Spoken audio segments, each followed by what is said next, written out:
What is going on, everybody? Today we're going to be installing a new raised bed. Let me show you how I do it. So I believe this is an 8-foot Vego raised bed.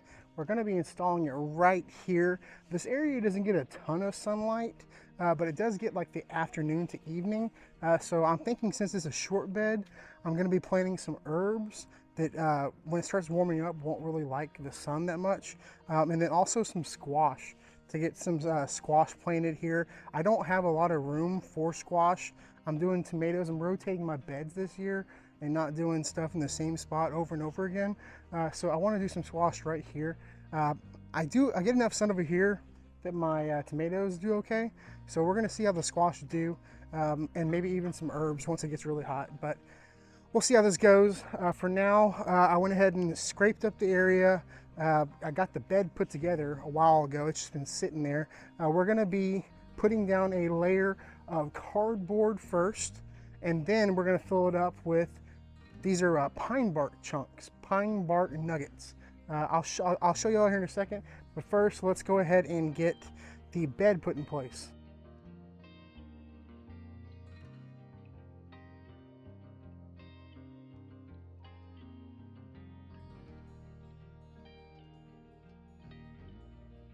I've been thinking about it, and I'm gonna go ahead and add some T-posts. I think I'm gonna put one on each side. That way I can add a cattle panel segment here if I want to trellis cucumbers or squash in the future. So I'm gonna go ahead and put these T-posts in before I put my cardboard down. Gotta get my T-post driver. Last time I used a T-post driver, I hit myself in the head pretty hard. So hopefully I don't do that again. We'll see though.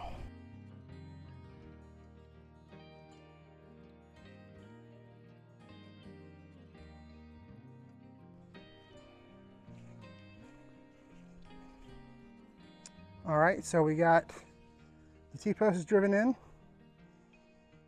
I don't know if I'm adding the cattle panel today or not. I got a lot of stuff stored still from winter and a big pile on the hidden side of my yard that I got to get into. So, but we'll get that situated. What we're gonna do now, I've got a bunch of cardboard, mostly plain cardboard that I saved from all my Amazon packages. It'll give whatever you're growing from seed, like I'm going to be direct seeding my squash in here. It'll give them a head start from the weeds, because the weeds will start to get bad with these in-ground beds from time to time. If I do a layer of cardboard on the initial install, initial setup, it slows the weeds down. And I try to use something biodegradable if at all possible. This weed fabric that I use over here for like my little potting area, I have it over here in my other raised bed area. It's great stuff, but I try to use biodegradable stuff. That stuff's really expensive too. It's not cheap, so we'll go ahead and use the cardboard for the rest of this area. One thing I did find out recently, which is kind of cool, is that the packaging on the Amazon packages, if you see the black packaging, this is biodegradable packaging tape. Which I like a lot better than normal clear stuff. So I don't bother peeling this off anymore. It is compostable, it'll break down, so I leave it on. I don't take that part off.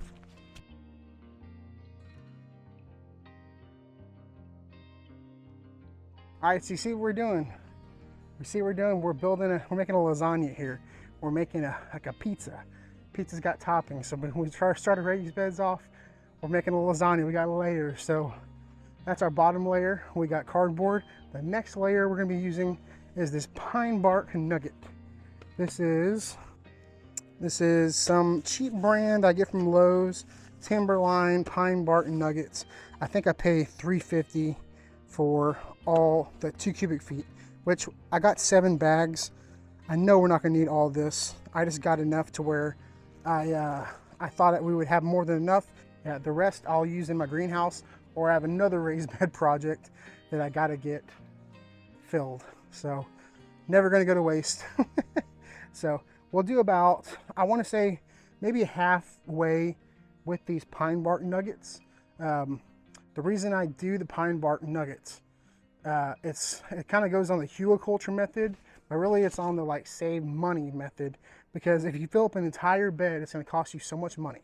if you just did it straight garden soil, especially if you start going, it's like your premium garden soils, you know.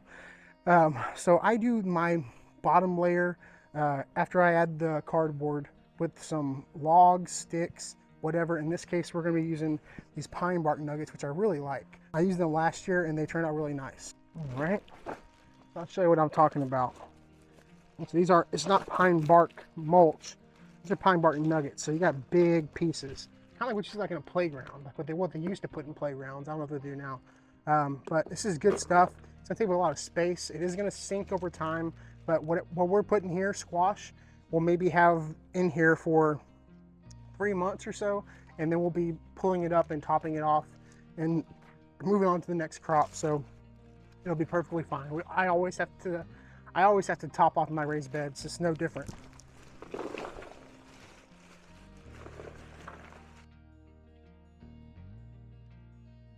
And there are actually free wood chip delivery services where you can get with these tree trimming services that actually, you know, will drop off an entire truckload of wood chips to your place. You just don't get to choose what kind of wood chips they are. But so I end up buying these pine bark nuggets because they're not going to add like a bunch of acidity to the soil or anything like that. They're just going to allow for really good drainage, and they're going to help me fill up my bed and build those layers up. No, my dog always tries to eat these pine bark chunks every time I bring them home. He always gets in there, I'm like, Duke, and he's like, what? He may have already gotten him a stick, I think. He likes to, he'll put them in his mouth, he'll hide them, and then he'll run off with them.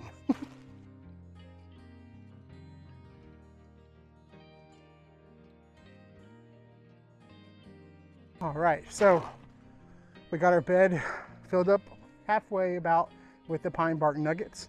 Now we're going to get some soil into this raised bed. All right, so we're ready to add soil, and per usual, we're going to be using my Landscaper's Pride Gardener Magic. It's just the most cost-efficient way to fill your beds, fill your containers. We're going to get this filled up pretty much all the way to the top. I got a ton of stuff in the back. You don't need to see all that. Just know that we're going to fill it up with this soil. I'll pop it open and show you. It's a really good mix of soil. I've been using it for a couple years now, and really you get the most bang for your buck. I think I pay $6 or $7 a bag for this stuff, and it's just easier than having to load my truck up with a whole load of soil, a whole yard, and then bring it all the way back here in a wheelbarrow, mix a whole mess. So I bag it. This is easier for me. Probably only need like 4 bags to fill this up. But over time, when you're watering, it's gonna sink. It's gonna sink when you're using the culture method with the wood chips in the bottom or the logs. Over time, as you're watering, the soil is gonna sink. And you'll have to, pretty much every time you pull your stuff up for the next crop, you'll have to top it off. And that's every single bed in my house. You gotta top it off every time you replant. All right, got a couple more bags over here. Ugh, like something got in my shirt. Ugh. Ugh.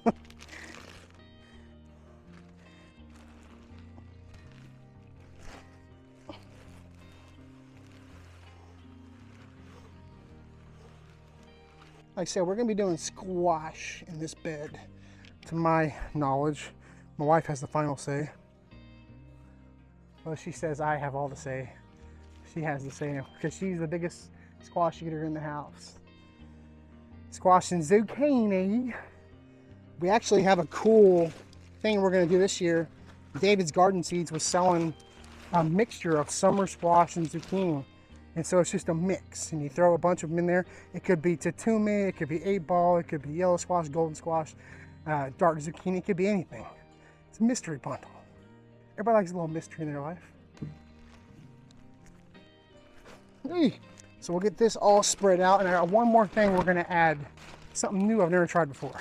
What I got here is something new I've never used before. I got this from Vego. People who make this bed, I guess they make a compost now. This is like a top dressing of compost we'll put on top. This is called regenerative compost. It is 90% compost and 10% biochar. But we'll go ahead and get this top dressed with this regenerative compost. Oh yeah, it's good stuff. What kind of? Yeah, it looks really nice. Compost and biochar, very nice. I wish I had more knowledge on biochar, but I don't. I had this in my garage all winter long. It's a little clumpy, but we'll get it all broken up. Smells good. We'll just kind of spread this regenerative compost. It looks like good stuff because I'm using some cheaper soil to top it with some really good compost. I mean, it's gonna fix a little bit. It's gonna mend a little bit of that cheaper soil. And I won't say cheap, it's good stuff. The landscaper's probably gardener's magic. Just a little more cost efficient. We'll top it with some of this compost. A little clumpy, but like I said, it's sat in my garage pretty much like 3 months, maybe, yeah, 3 months now. So I'm gonna kind of, we'll water this in and get this all situated, get the clumps out. I think this is really good stuff. I think this looks really good. All right, y'all, I think we're done for the day. The bed is filled, it's ready to go. We are gonna add a section of cattle panel here for the zucchini or squash to climb up, probably even some cucumbers maybe in the fall. But this looks really good. I'm very happy with this shorter bed.